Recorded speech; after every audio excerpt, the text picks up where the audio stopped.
आज mid caps में काफी ज्यादा एक्शन है, लेकिन बात करते हैं उन स्मॉल कैप शेयरों की जो अब मिड कैप बन चुके हैं। बता रहे हैं हमें रजत।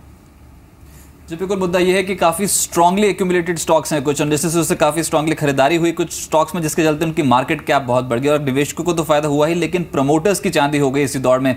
देखिए कुछ स्टॉक्स में आपको बताता हूं। एक तो अजंता फार्मा, 2 साल पहले देखें तो मार्केट कैप थी 5300 करोड़ के आसपास की। आज अजंता फार्मा की मार्केट कैप है 16800 करोड़ की। तो स्ट्रॉन्ग जंप है, इसका फायदा होता हुआ नजर आया निवेशकों को, प्रमोटर्स को। साथ साथ दालमिया भारत एक और शेयर, 2 साल पहले मार्केट कैप 3700 करोड़ के आसपास थी, लेकिन अब जो मार्केट कैप है इस कंपनी की वो देखिए आप 13,147 करोड़ की है। Strong jump.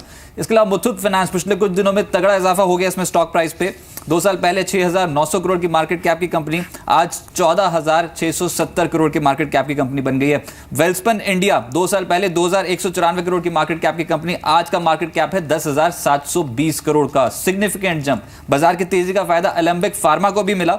6,466 करोड़ की मार्केट कैप की तुलना में आज की मार्केट कैप अगर देखेंगे तो लगभग दोगुनी है, 12,000 करोड़ के पार। प्रमोटर्स को फायदा हुआ क्योंकि इन सभी कंपनीज में प्रमोटर्स का जो चंक था वो 50% से 74% के बीच में वेरी कर रहा है। अजंता फार्मा 74% प्रमोटर स्टेक, यानी कि उस हिसाब से आज की जो प्रमोटर्स होल्डिंग है वो लगभग 12,343 करोड़ के आसपास की है। दालमिया भारत में 57% प्रमोटर होल्डिंग है, यानी कि अब प्रमोटर्स के हिस्से की जो वैल्यू है वो 7,500 करोड़ की हो गई। मुथूट फाइनेंस 74%, इनको बहुत सिग्निफिकेंट इंपैक्ट आया। प्रमोटर्स का जो अब शेयर्स की वैल्यू है वो 10,400 करोड़ के पार पहुंची है इस कंपनी में। वेल्सपन इंडिया और एलेंबिक फार्मा में भी 7,800 से 9,000 करोड़ की मार्केट वैल्यू सिर्फ प्रमोटर ग्रुप की है। और ये सभी कंपनीज में प्रमोटर्स का स्ट्रेक बहुत ज्यादा था, उससे प्रमोटर्स को बहुत स्ट्रांग फायदा हुआ। तो कुछ कंपनियां जिनमें प्राइस एस्केलेशन देखने को मिला, लेकिन प्रमोटर्स को निवेशकों के मुकाबले ज्यादा रिटर्न्स मिलते हुए नजर आए। श्योर, बहुत बहुत धन्यवाद। इनफैक्ट ये बहुत ही इंटरेस्टिंग कैलकुलेशन आपने बताया, यहाँ पे लार्जर प्रमोटर्स है बेनिफिट। बट यहाँ से चलते हैं साक्षी के पास, जान लेते हैं कि वो कौन सी 14 ऑड कंपनीज हैं जो NSE is going to delist. Sakshi, if you can just name them और इसके पीछे का reason, if you can just elaborate. जी बिल्कुल, बहुत बहुत शुक्रिया मनोज। देखा जाए तो 14 कंपनियां 31 अगस्त से डीलिस्ट होते हुए नजर आएंगी NSE की। केमकॉक्स केमिकल की अगर बात करें, गणपति एक्सपोर्ट्स या फिर हैमको माइनिंग की बात करें तो ये सूची में शामिल है। साथ ही मनसुख इंडस्ट्रीज की बात करें, Mardia chemical, Mardia steel, Moolchand exports भी इस पूरी लिस्ट में शामिल है जो कि डीलिस्ट होने वाली है।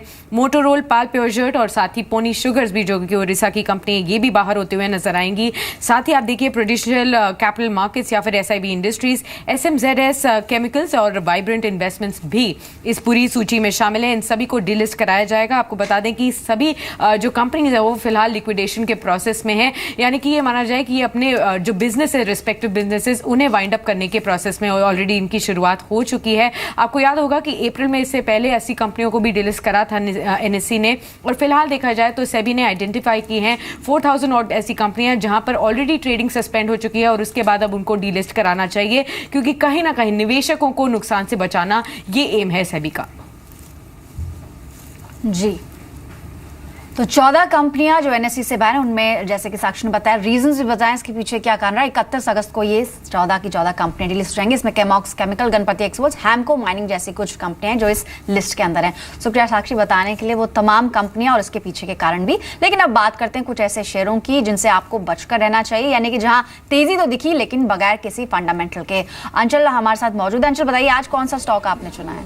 शुक्रिया पल्लवी। देखिए, आप तो पहले ही काफ़ी सारे पेनी शेयरों के नाम ले चुकी हैं जो डीलिस्ट होने जा रहे हैं, लेकिन उसके अलावा अलायंस इंटीग्रेटेड ये कंपनी है, यानी ये परफेक्ट एग्जांपल है एक पेनी शेयर का।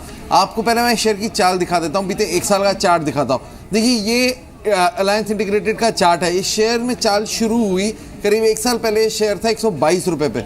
122 रुपये से लगातार देखिए आप सर्किट टू सर्किट ये शेयर मूव करता है। वॉल्यूम्स ना के बराबर हैं, सर्किट टू सर्किट ये शेयर मूव करता है। और आप देखिए एक तरफा चाल देखने को मिली, शेयर चलता गया, हाई टच किया, वहां से फिर सर्किट टू सर्किट फॉल किया। ये जो लो है ये 5 दिन पुराना लो है पल्लवी। यहाँ पे करीब 104 रुपये से इसमें रिवर्सल आया, सर्किट टू सर्किट शेयर मारता गया। और ये देखिए मैं आपको पिछले 5 दिनों का ट्रेंड दिखाता हूँ। ये पिछले 5 दिनों का ट्रेंड है पल्लवी, 1 2 3 4 और 5वां दिन है। शेयर सर्किट पे है, लगातार सर्किट टू सर्किट मूव करता जा रहा है, वॉल्यूम ना के बराबर है। अब कंपनी के कारोबार की बात करता हूँ। देखिए, फाइनेंशियल अगर आप बात करें कंपनी के, तो लगातार 5 तिमाहियों से कंपनी का जो घाटा है वो बढ़ता जा रहा है। लेकिन अगर आप सालाना आधार पे देखिए, 2014 था आखिरी साल जब कंपनी ने मुनाफा पोस्ट किया था, 2015 से कंपनी घाटे में आई, 2015 की सभी तिमाहियों में घाटा हुआ, 2016 में सभी तिमाहियों में घाटा हुआ और 2017 की पहली तिमाही इसमें भी घाटा हुआ है। तो ओवरऑल एक तरफा ट्रेंड है, कंपनी लगातार घाटे में है। खर्च कंपनी का बहुत ज़्यादा है, ब्याज लागत कंपनी में बहुत ज़्यादा है। सो मच सो Q1 में कंपनी की जो ब्याज लागत थी वो कुल आय का 28% था, यानी आप जो कमा रहे हैं उसमें से 28% सिर्फ और सिर्फ इंटरेस्ट पेमेंट में जा रहा है। साथ ही दूसरी कंपनी ने कभी कोई डिविडेंड नहीं दिया है। तो ओवरऑल बिना फाइनेंशियल्स के कंपनी लगातार घाटे में है, कोई डिविडेंड पे आउट नहीं करती है, शेयर में वॉल्यूम्स नहीं होती है, लेकिन शेयर सिर्फ एक तरफा चाल दिखाया जा रहा है। पिछले 5 दिनों से लगातार सर्किट टू सर्किट मूव कर रहा है और जब इसमें गिरावट आती है तो वो भी इसी तरह से आती है, सर्किट टू सर्किट शेयर गिरता जाता है। तो अलायंस इंटीग्रेटेड का एक शेयर है जिससे निवेशकों को बचना चाहिए और अगर आप इसमें निवेश करने की सोच रहे हैं या फिर निवेश कर चुके हैं तो अपने वित्तीय सलाहकार की राय जरूर लें। श्योर अंशुल, बहुत बहुत धन्यवाद ये स्टॉक हाईलाइट करने के लिए। इनफैक्ट संजीव, अलायंस इंटीग्रेटेड जैसे अंशुल बता रहे थे, एक trend circuit to circuit move होने का एक पैटर्न है जो स्टॉक ने अडॉप्ट किया हुआ है और यहां से लेके fundamentals are not that encouraging enough to go ahead and buy the stocks. कितना इंपॉर्टेंट होता है रिटेल इन्वेस्टर्स को ये समझना कि ऐसे स्टॉक से दूर रहे?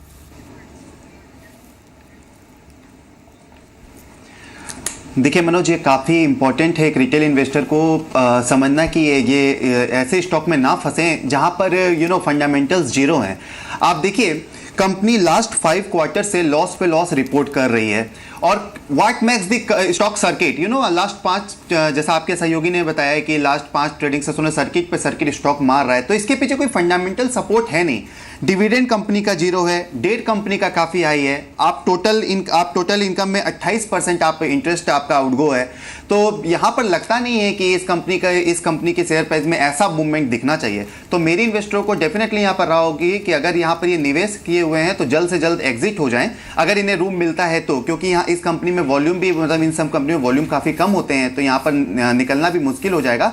फिर भी मेरी सलाह है कि ये जल्द से जल्द इस सब कंपनियों से एग्जिट हो जाए, गुड, अच्छी और फंडामेंटली साउंड कंपनी में निवेश करें। जी, किसी भी कंपनी में निवेश करने से पहले उसके बैकग्राउंड के बारे में जरूर जानकारी ले लें, उसके फाइनेंशियल्स कैसे हैं, क्या वो मुनाफे में है, वो क्या काम करते हैं, ये जरूर आप देखें, केवल उसकी तेजी को देखकर आकर्षित ना हो। सिमी, आप कुछ ऐड ऑन करना चाहेंगे आज का जो पेनी स्टॉक अंचल ने बताया अलायंस इंटीग्रेटेड?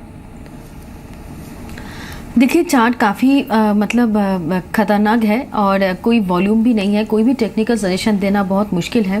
फिर भी मैं ये कहूँगी कि अगर ये स्टॉक अगर स्टॉक में कोई रैली मिल ही जाता है और कोई किसी ने पहले से निवेशित हुआ है, जब ये सर्किट दे के ऊपर जा रहा है, ये सर्किट यूज़ करना चाहिए स्टॉक से निकल जाने के लिए, क्योंकि फंडामेंटली भी कुछ सपोर्ट नहीं मिल रहा है और टेक्निकली भी कोई अच्छा सिचुएशन है नहीं, वॉल्यूम भी नहीं है। मौका मिलते ही ऐसा स्टॉक से निकल जाना ही बेहतर है। राइट, तो ये आपके अवॉइड लिस्ट में होना चाहिए। अगर आपने इसमें पोजीशन बनाई हुई है तो इसमें से निकल जाना ही आपके लिए बेहतर होगा।